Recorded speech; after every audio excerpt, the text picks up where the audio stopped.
In the shadowed annals of Roman justice, where screams echoed across hillsides and crows circled like patient specters, crucifixion loomed as the empire's most terrifying spectacle. A slow, public unraveling designed not just to kill, but to humiliate and deter. Historical texts from Josephus, Tacitus, and the Gospel writers paint a vivid horror.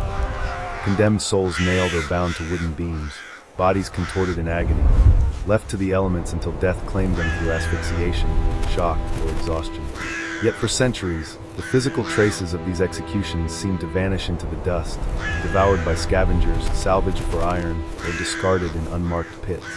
The bones themselves whispered secrets only when chance, or destiny, intervened. What emerges from these rare skeletal whispers is a chilling mosaic that both echoes and nuances the crucifixion of Jesus, as described in the New Testament accounts. Picture the year 1968 in Jerusalem's Givat HaMivtar neighborhood. Construction crews unwittingly breach an ancient family tomb, unveiling ossuaries, stone bone boxes typical of first-century Jewish burial practices for the well-to-do. Among the fragmented remains lies a young man in his mid-20s, named Yehohanan ben Hagkol, according to the inscription. His right calcaneus, heel bone, harbors a dark secret, an 11.5 centimeters, about 4.5 to 7 inches, depending on measurement of the bent tip, iron nail still embedded, its point bent and twisted after striking a stubborn knot in olive wood from the cross itself. Tiny fragments of that would cling between the nail's head and the bone, alongside what appears to be a small wooden plaque or washer, perhaps to prevent the foot from slipping free as the victim thrashed in torment. This discovery carries an electric suspense.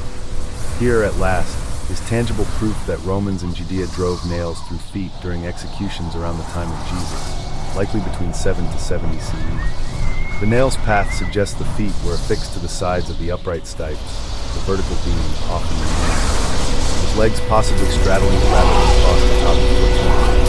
A detail that diverges from later artistic depictions, but aligns with the practical brutality of Roman engineering. No clear evidence survives of nails to the wrists or forearms in Yehohanan's case. Initial claims of forearm trauma were later deemed inconclusive or post-mortem, pointing instead to ropes or bindings to the arms, as was common to distribute weight and prolong suffering. Death came not from the nails alone, but from the relentless pull on the chest, forcing shallow breath. Now contrast this with the Gospel's account of Jesus, crucified under Pontius Pilate around 30 to 33 CE.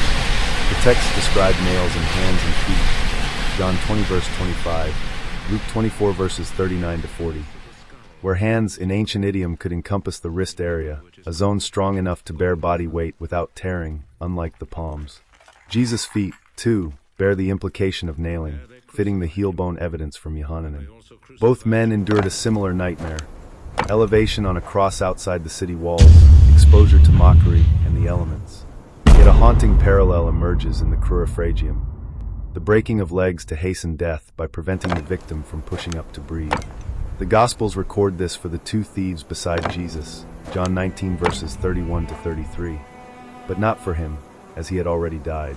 Early analysis of Yehohanan's leg bones hinted at breaks, fueling speculation of the same mercy-killing practice, but re-examinations, notably by Joseph Zeus, suggest those fractures occurred post-mortem, during decomposition or handling, adding layers of forensic mystery rather than tidy confirmation.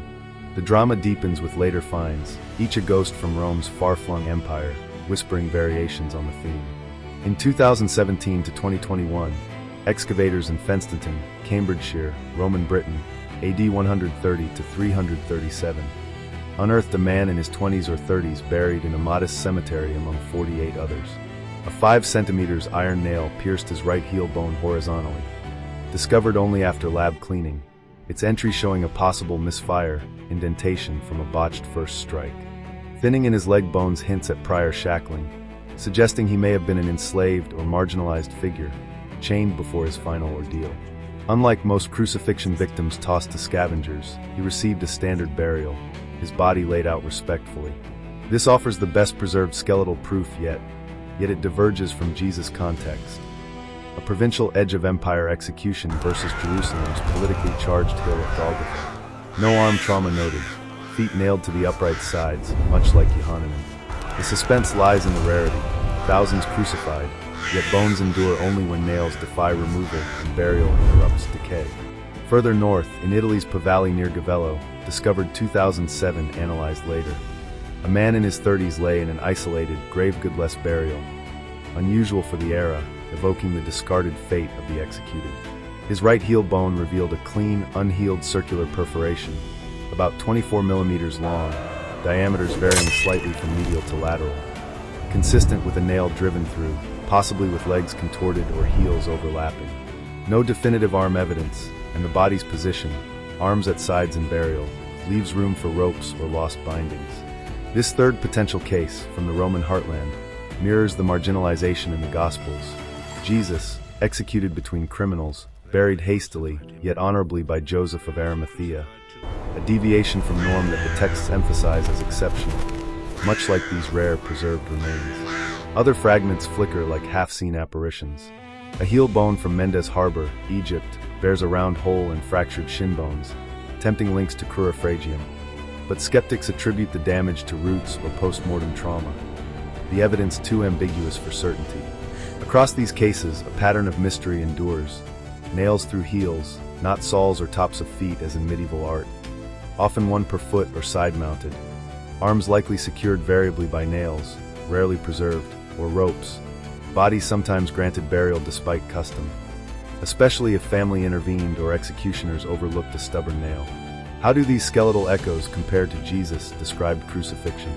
Striking convergences build suspenseful credibility, nailing of feet, heel bones, use of iron spikes that could bend on knots or resist extraction, the cross as a tool of prolonged torment rather than instant death, and the Roman machinery of public shame in Judea under Pilate. The Gospel's details, scourging beforehand, elevation, side-piercing post-death, John 19 verse 34, and eventual burial, fit within the grim spectrum of Roman practice, where methods varied by locale, victim status, and whim.